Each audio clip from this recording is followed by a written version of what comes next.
साथियों नमस्कार। मैं संजय शास्त्री आप सभी लोगों का चाणक्य गुरु के से डिजिटल प्लेटफॉर्म पर हार्दिक अभिनंदन और स्वागत करता हूं। मित्रों, विगत कक्षा में हम लोगों ने बाल विकास के इतिहास, सिद्धांत और अनेक विद्वानों का विभाजन, वर्गीकरण को भी हम लोगों ने पढ़ा है, जिसमें काल्सनिक, रॉस, सेले, हर्लोक महोदया आदि का हम लोगों ने वर्गीकरण को देखा, जाना, पहचाना है, जो कि मैंने वो बताए हैं आपको, जो कि एग्जाम में पुट हो सकते हैं, पूछे जा सकते हैं। आज मित्रों हम लोग चर्चा करने जा रहे हैं गर्भावस्था की। गर्भावस्था की हम लोग जहां पर बात कर रहे हैं, आप समझने का प्रयत्न, मैंने पूर्व क्लास में आपको बताया है, आपको मात्र बहुत ही कम समय में मैं गर्भावस्था को कंप्लीट आप लोगों के दिमाग में उतार दूंगा। आप लोग बशर्ते मेरे साथ रहेंगे। मित्रों, यह है गर्भावस्था।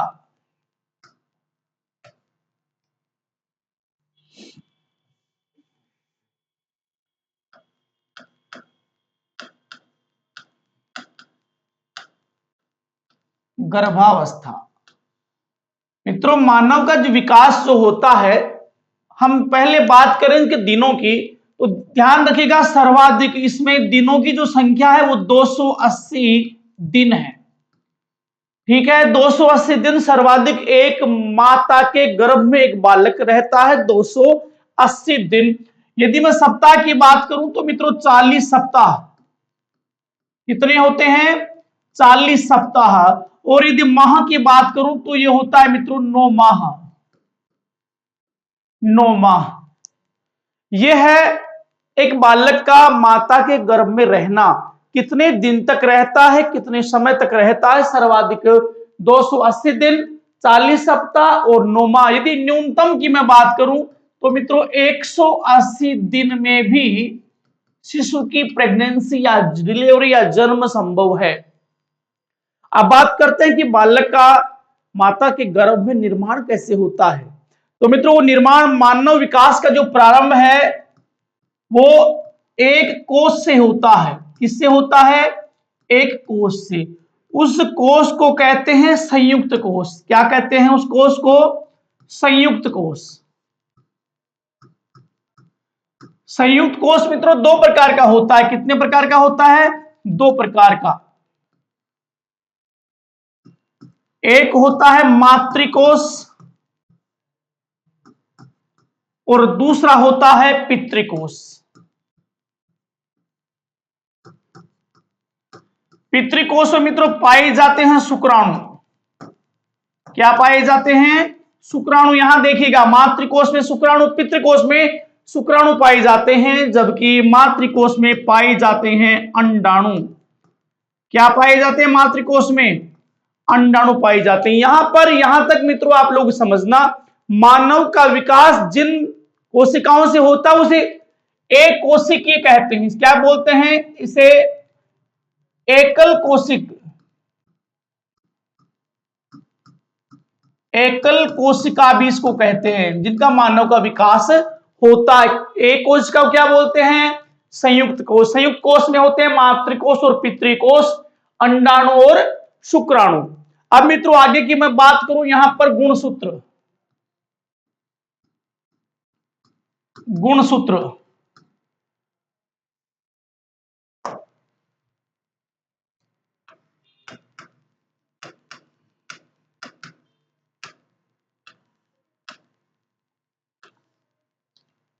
यहां होते हैं मित्रों गुणसूत्र। क्या होते हैं? गुणसूत्र। गुणसूत्रों को अपनी वैज्ञानिक भाषा में कहते हैं क्रोमोसोम्स। क्या कहते हैं? क्रोमोसोम्स। मित्रों ये जो गुणसूत्रों की कुल संख्या होती है वो होती है 46। कितनी होती है?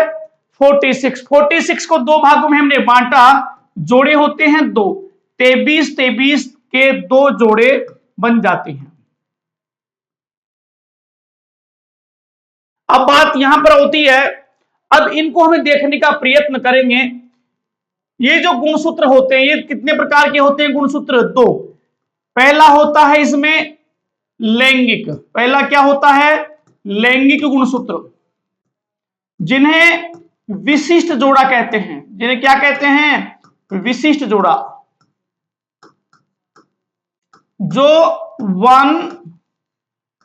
1y होता है। क्या होता है, एक y। दूसरा होता है मित्रों इसे अलैंगिक, जिसे अलैंगिक गुणसूत्र या इसे सामान्य जोड़ा कहते हैं। क्या कहते हैं इसे, सामान्य जोड़ा। सामान्य जोड़े में बात करें मित्रों तो 22x, क्या होते हैं 22x, तो कितने हो गए टोटल, 22 और 1 23, 23 जोड़े यहां पर होते हैं कुल गुणसूत्रों में। अब आगे समझने का प्रयत्न कीजिए। आगे प्रयत्न यह है, ये जो गुणसूत्र होते हैं, ये जो गुणसूत्र होते हैं, हमने बांटा, इसे क्या कहा है हमने, क्रोमोसोम्स कहा है, या इन्हें कहा एक्स और वाई। ये होते हैं लिंग निर्धारक। क्या होते हैं मित्रों, ये होते हैं लिंग निर्धारक। ये क्या होते हैं, लिंग निर्धारक। लिंग निर्धारक की जहां पर बात करें मित्रों, यहां पर देखिएगा पुरुष में होते हैं एक्स वाई गुणसूत्र, और महिला में होते हैं मित्रों एक्स एक्स गुणसूत्र। देखिएगा गुणसूत्रों क्या बोलते हैं, मनोवैज्ञानिक भाषा में बोलते हैं क्रोमोसोम्स। क्रोमोसोम्स कितने होते हैं, 46, जोड़े कितने होंगे, 23। इनमें इनको यदि हम बांटेंगे मित्रों तो लैंगिक दो प्रकार के होते हैं गुणसूत्र। कितने प्रकार के, दो प्रकार के। एक तो होता है लैंगिक और दूसरा अलैंगिक। लैंगिक को कहते हैं विशिष्ट जोड़ा, जो एक वाई होता है, और दूसरा अलैंगिक या सामान्य जोड़ा, जिसे 22x सम्मिलित होते हैं। 22 और 1 23 होते हैं। गुणसूत्रों की बात करें तो मित्रों गुणसूत्र जो होते हैं क्या होते हैं, वे लिंग निर्धारक होते हैं एक्स वाई। पुरुष में होते हैं एक्स वाई और महिला में होते हैं एक्स एक्स। अब इसमें आगे समझने का एक प्रयत्न और करना। यहां पर हमने माना है सबसे छोटी इकाई गुणसूत्रों की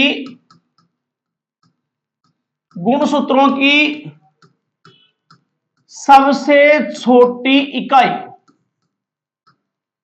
गुणसूत्रों की सबसे छोटी इकाई क्या होती है, वो होती है मित्रों जीन्स। क्या होती है, जीन्स। गुणसूत्रों की सबसे छोटी इकाई क्या है, वो है जीन्स। जीन्स को क्या कहते हैं, जीन्स होते हैं मित्रों वाहक। क्या होते हैं जीन्स, वाहक। किनके वाहक होते हैं, तो मित्रों ये वाहक होते हैं वंशानुक्रम के, या मैं यूं कहूं आनुवांशिकता के। आनुवांशिकता के किसके होते हैं, वंशानुक्रम के और आनुवांशिकता के होते हैं। ये था मित्रों जन्म की बात कि गर्भावस्था में बालक किस प्रकार से प्रविष्ट होता है। अब जो माता के गर्भ में प्रवेश होने का सर्वश्रेष्ठ जो समय माना गया है, सर्वश्रेष्ठ समय जो माता के गर्भ में प्रवेश करने का है, उसे कहते हैं 14 दिन। 14 दिन से माता के गर्भ में एक बालक प्रवेश करता है, जिसे क्या कहते हैं, उस स्थिति में कि वो महिला जो होती है गर्भ धारण करने के योग्य हो जाती है। अब हमारे बीच दो तीन बातें और होती है मित्रों। एक माता गर्भ धारण कब करती है, तो यहां पर देखिएगा 13 वर्ष के बाद, 13 वर्ष के बाद महिला में क्या होता है, रजोदर्शन। क्या होता है, रजोदर्शन। इस रजोदर्शन को क्या कहते हैं मित्रों, मेनार्की। क्या कहते हैं, मेनार्की। ये होता है कब, 13 वर्ष के आयु के लमसम। इस उम्र में आते आते महिला रजोदर्शन होता है या मासिक धर्म प्रारंभ होता है। दूसरी बात, ये 13 वर्ष में होता है, जबकि एक शब्द और यहां पर आएगा आपके सामने, एक होता है मित्रों रजोनिवृत्ति।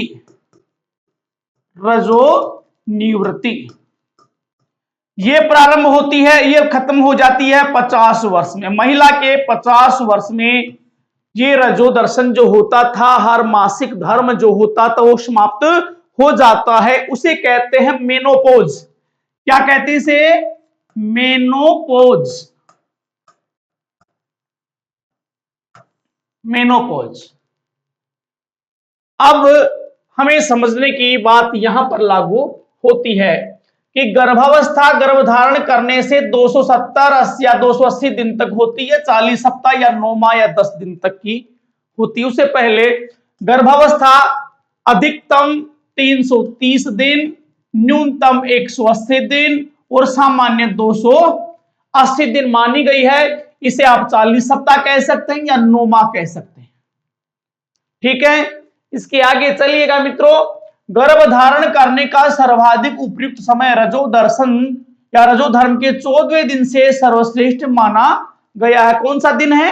14वां दिन। रजो धर्म 13 वर्ष से प्रारंभ होकर जिसे मेनार्की कहते हैं, और रजो निवृत्ति 50 वर्ष में समाप्ति जिसे मेनोपोज कहा जाता है। महिलाओं में रजो धर्म का समय 28 से 30 दिन का माना जाता है। यह साइंस कहती है, ये साइंस कहती है कि महिला में रजोदर्शन से प्रारंभ प्रजनन कार्य की स्थितियां बन सकती हैं। ये साइंस कहती है। जब मैनार की स्थितियां कहते हैं या प्रथम रजोदर्शन होता है, उसके बाद माना जाता है कि यह महिला संतानोत्पत्ति के योग्य है। जब रजो निवृत्ति हो जाती है तो इस वक्त वो रजो या संतानोत्पत्ति के अयोग्य हो जाती है।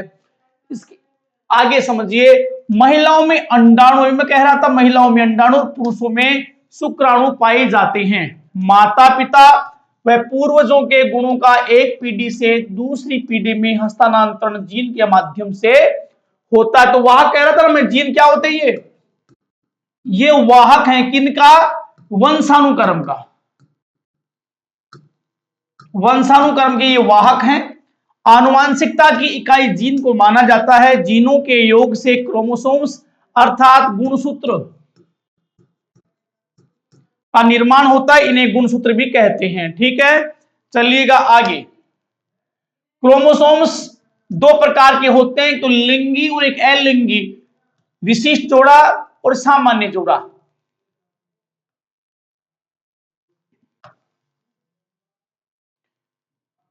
ये एक Y और 22X।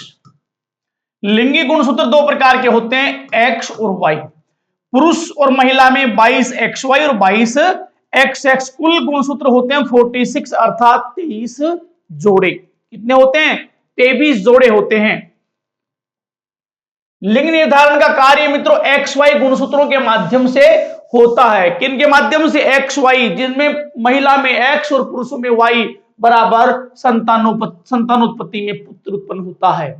यदि महिला का X और पुरुष का Y गुणसूत्र मिलते हैं, X प्लस Y बराबर पुत्र, और पुरुष का X प्लस और महिला का X तो बराबर पुत्री का उत्पन्न होता है। यहां पर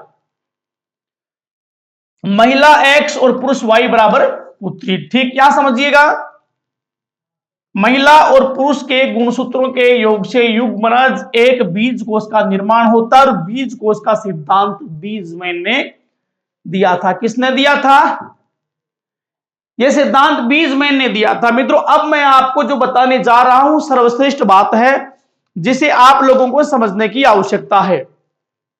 गर्भावस्था के दौरान शिशु का क्रियाकलाप, गर्भावस्था में शिशु की गतिविधियां, मैं सीधा मित्रों आप लोगों को बात तो जो बतानी है वो एक अलग बता रहा हूं। यहां पर आप समझना, बीजमैन ने बीजकोष का सूत्र दिया था। बीजमैन ने कौन सा सिद्धांत दिया था? बीजकोष का।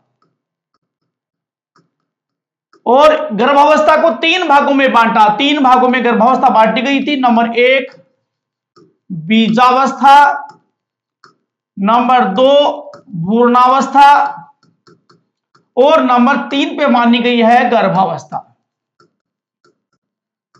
यहां पर आप समझने का प्रयत्न करिएगा। सबसे पहला 14 दिन, सबसे पहले मैं आपको बताऊंगा 14 दिन।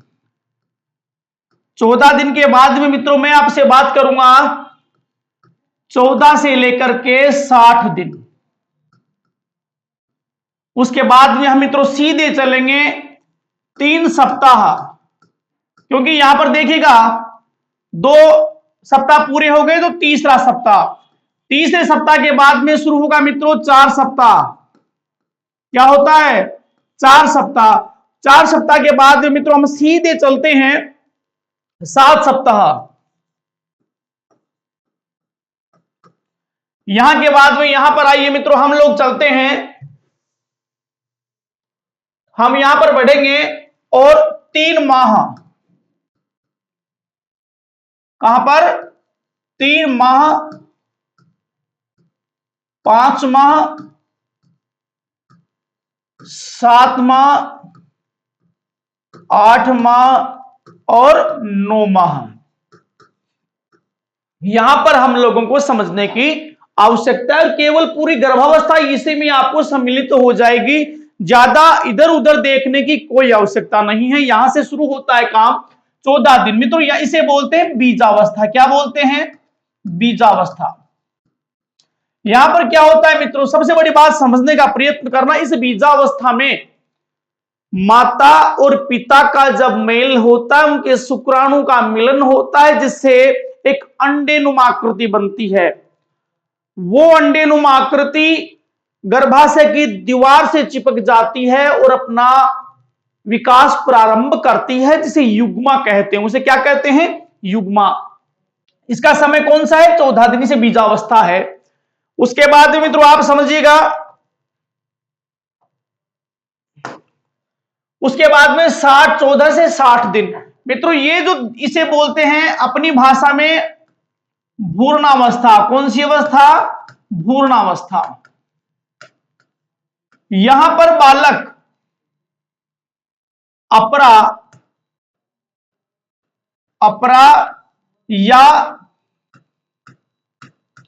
प्लेसेंटा,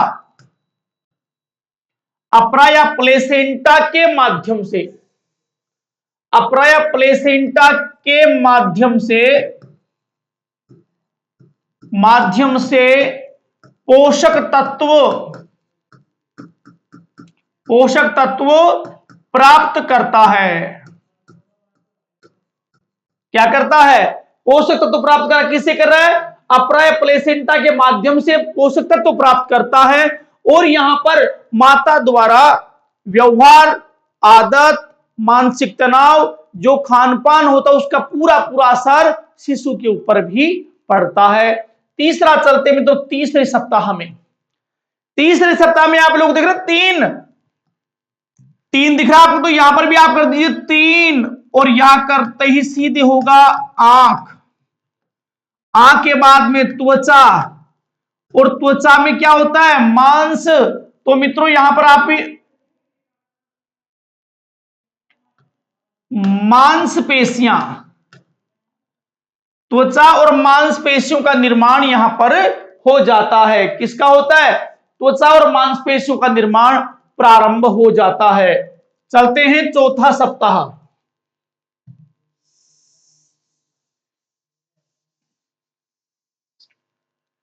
यहां पर चलते हैं 14 दिन। मित्रों जगह थोड़ी सी कम थी, 14 दिन, इसे बोलते हैं बीजावस्था। बीजावस्था। यहां पर आते हैं फिर अपन 14 से 60 दिन। यहां पर अब देखिएगा, इसे बोलते हैं भ्रूणावस्था। इसमें क्या होता है मित्रों? इसमें होता है अपरा या प्लेसेंटा के माध्यम से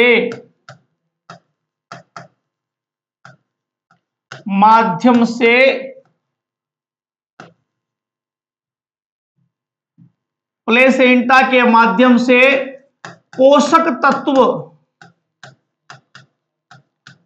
की प्राप्ति। अब चलते हैं, इसके बाद मित्रों हम सीधे आएंगे 3 सप्ताह। कहां पर आए? 3 सप्ताह मित्रों ऐसे कैसे लिख दीजिए 3 और यहां पर आंख, त्वचा, त्वचा और मांसपेशियों का निर्माण। मांसपेशियों का निर्माण क्या हो जाता है? यहां शुरू हो जाता है किस महीने में? तीसरे सप्ताह में। चलते हैं सीधे मित्रों, यहां पर आता है चौथा सप्ताह।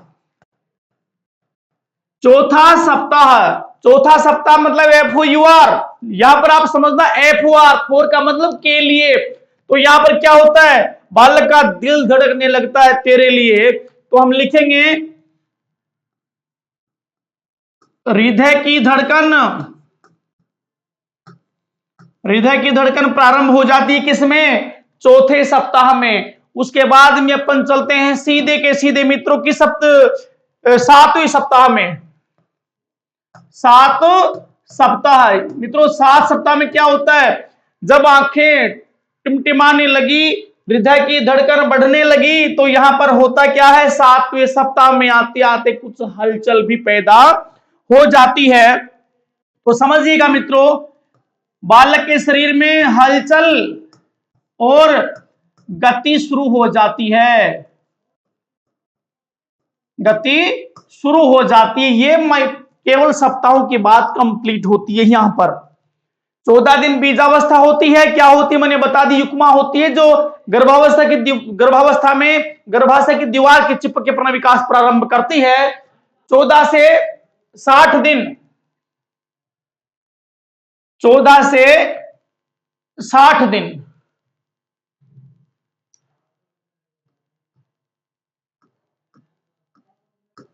14 से 60 दिन भ्रूणावस्था कहते हैं। इसमें एक अपरा और प्लेसेंटा के माध्यम से पोषक तत्वों की प्राप्ति यहां पर होने लग जाती है और माता के व्यवहार का सीधा सीधा असर बालक पे पड़ता है। फिर चलते हैं तीसरे सप्ताह में। तीसरे सप्ताह में मित्रों आंख, त्वचा और मांसपेशियों का निर्माण प्रारंभ हो जाता है। फिर चलेगा सप्ताह नंबर 4। 4 सप्ताह में हृदय की धड़कन शुरू हो जाती है और 7वें सप्ताह में आते आते बालक में हलचल और गति का प्रारंभ हो जाता है। अब चलिएगा मित्रों सीधा, अब चलते हैं अपन सीधा मित्रों तीसरे माह में। कहां पर?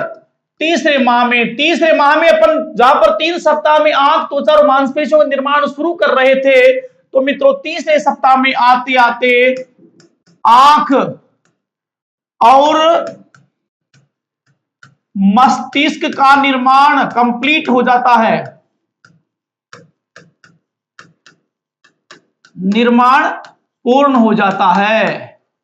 हो गया तीसरा सप्ताह कंप्लीट, तीसरा माह। आंख और क्या होता है? मस्तिष्क का निर्माण कार्य कंप्लीट हो जाता है मित्रों। अब चलते हम सीधे माह नंबर 5। 5वें महीने तक मित्रों पंजा और पंजे से इसको समझना आप। 5 महीने से पूर्व बालक के सर में बाल नहीं होते हैं, लेकिन जैसे 5वें वर्ष में आएगा बालक के बाल उगना प्रारंभ, बाल उगना प्रारंभ। अब चलता हूं मित्रों, तीसरे महीने की बात हो गई, 5वें की हो गई, तो अब बात कर लेते हैं अपन मित्रों 7वां माह। यहां पर क्या होता है इसको और देखिएगा। 7वें महीने में, 7वां महीना मित्रों, यहां पर बालक सपना देखना प्रारंभ कर देता है, सपना देखना प्रारंभ कर देता है और सर्वाधिक क्रियाशील रहता है। यह बात कौन कहता है? यह बात कहता है मित्रों रॉस, JS रॉस के अनुसार। JS रॉस कहता है कि बालक 7वें महीने में सपना देखना और सर्वाधिक क्रियाशील होता है, सर्वाधिक क्रियाशील होता है मित्रों। अपने 14वें सप्ताह की बात नहीं कि उसकी हम करते हैं अभी। अब यहां पर देखना, अपन अब बात करते हैं मित्रों 8वां माह। 8वें महीने में क्या होता है, यहां पर इसमें मित्रों बालक सर्वाधिक अक्रियाशील, अक्रियाशील या इसे यूं कह सकते हैं बालक यहां पर बहुत ज्यादा निष्क्रिय होता है। और कभी कभी जब इस यहां पर ज्यादा क्रियाशील होगा 7वें माह में तो जन्म भी ले सकता है, लेकिन जब वो सर्वाधिक अक्रियाशील होता है, निष्क्रिय होता है, जन्म लेता है तो मृत्यु को ही प्राप्त होता है। आप लोगों ने देखा होगा अपने 7 महीने के बालक को सतवास्या और 8वें महीने के बालक को अठवासा कहते हैं। 7वें महीने में बालक जिंदा रह सकता है, लेकिन निष्क्रिय होने के कारण 8वें महीने में बालक जिंदा रहना संभव नहीं है। बहुत ही रेयर केस में बालक बचते हैं, तो यहां पर बालक मृत्यु को प्राप्त कर सकता है। यह बात भी जे.एस. रोस ही कह रहा है, जे.एस. रोस ही कहता है। फिर चलता हूं मित्रों 9वां माह।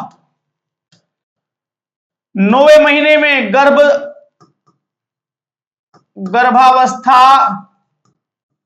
पूर्ण हो जाती है और जन्म हो जाता है, और मित्रों मिठाइयां बंटने लगती हैं, मिठाइयां बंटने लगती हैं।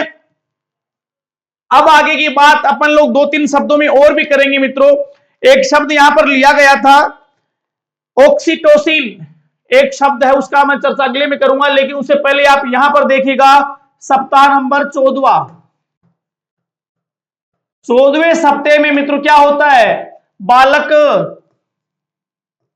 छींकना और निगलना प्रारंभ कर देता है। और यही वो समय है 14वां सप्ताह में ही जब विलियम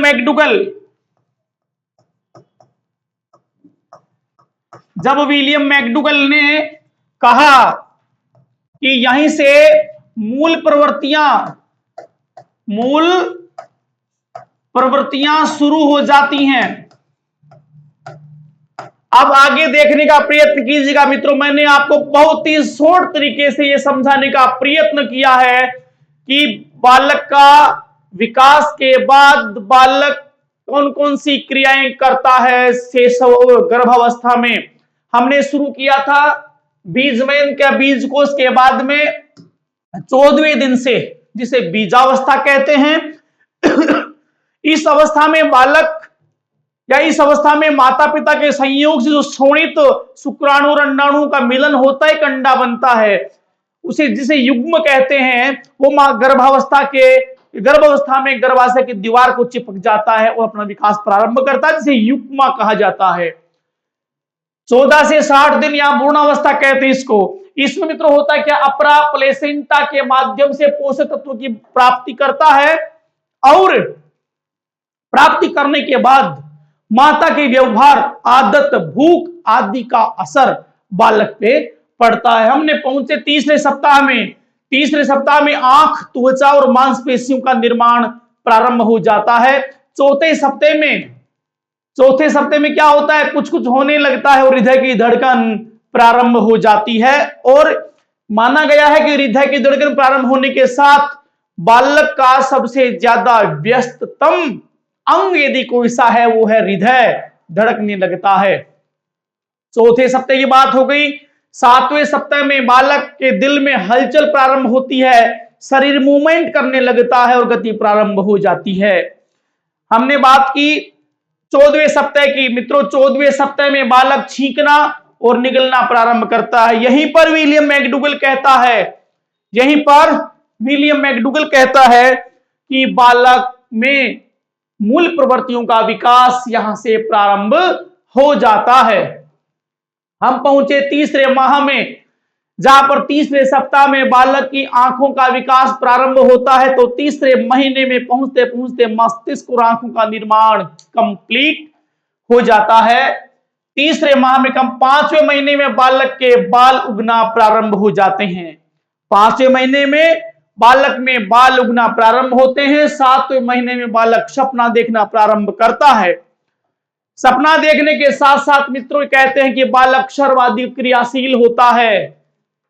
बालक सर्वाधिक क्रियाशील होता है, ये कथन है रोस का। जेएस रोस कहता है कि इस महीने में 7वें महीने में बालक सपना देखना प्रारंभ करता है और सर्वाधिक क्रियाशील होता है।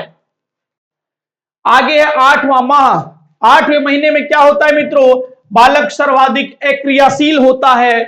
अक्रियाशील होता है, ये बात भी जेएस रोस ही कह रहा है। और 9वें महीने में आते आते मित्रों गर्भावस्था पूर्ण हो जाती है। 9वें महीने में आते आते गर्भावस्था पूर्ण हो जाती है और बालक का जन्म हो जाता है। यहां पर गर्भावस्था भी कंप्लीट होती है। अब मैं दो शब्दों का मित्रों आप लोगों से जिक्र करने जा रहा हूं। पहला शब्द है ऑक्सीटोसिन। एक तो है मित्रों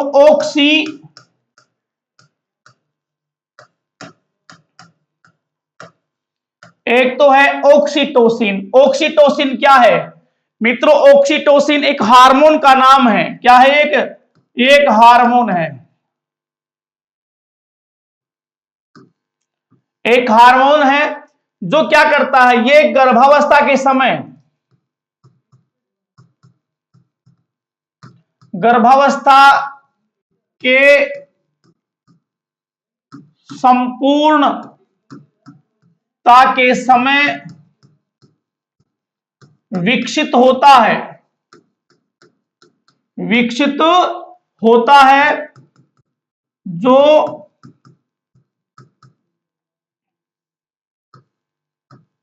जन्म में सहायक होता है।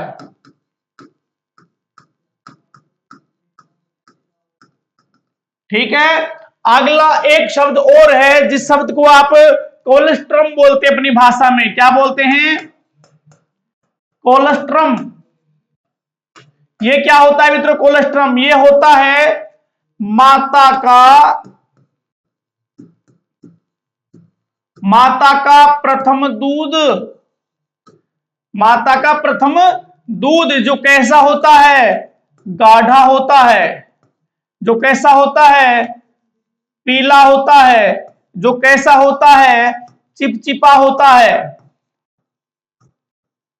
और मित्रों इस दूध में मित्रों एंटीबॉडी